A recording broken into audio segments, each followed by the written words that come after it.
তো গাইস দেখো আমার পাখি এখন গাছের মধ্যে আছে, এইভাবে গাছের ডালে, এই আম গাছটার মধ্যে দেখতে পাচ্ছ। আজকে তো রাখি পূর্ণিমা, তোমরা জানো, তোমাদেরকে আমি দেখাচ্ছি। দেখো আমার দিদি এখন রাখি বেঁধে দিয়েছে। তো আমার আরেকটা দিদি আছে, মানে বড় মামে, তো দিদিটা এখন রাখি বাঁধতে আসছে ওই দিকে, দেখতেই পাচ্ছ তোমরা, ওই যে খাওয়া দিয়ে পুরো মিষ্টি আনছে। দেখো আমাকে ডাকছে, আমি দেখাচ্ছি তোমাদেরকে মিষ্টিগুলো কত। তো এই কীরকম মিষ্টি দেখি,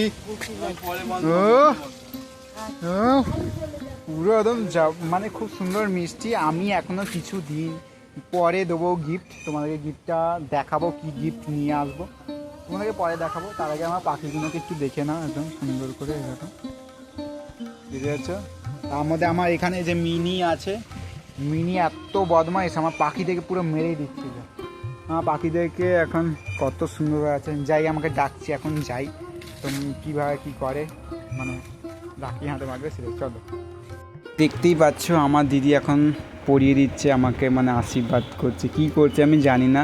প্রদীপটা আমাদের ছিল না, তোমরা কিছু মনে করো না। দেখো যেটা নেই, আসল কথা দিদির ভালোবাসাটাই হলো মেন, বড় কথা হলো।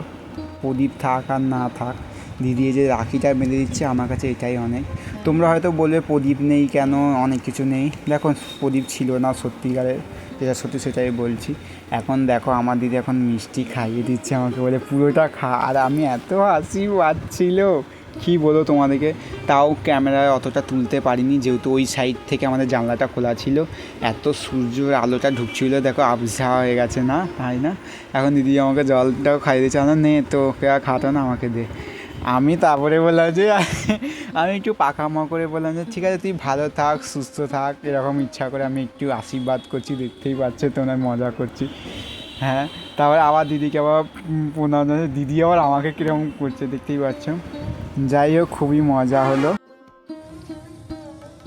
তো আমাদের কিছু দিল না, ভালো থাকি, শুনে দেখি। তোমরা দেখতে পাচ্ছ কত সুন্দর। যাই হোক, তোমাদের ভিডিওটা ভালো লাগলে লাইক করে পাশে থেকে নেক্সট ভিডিও দেখাচ্ছে, টাটা।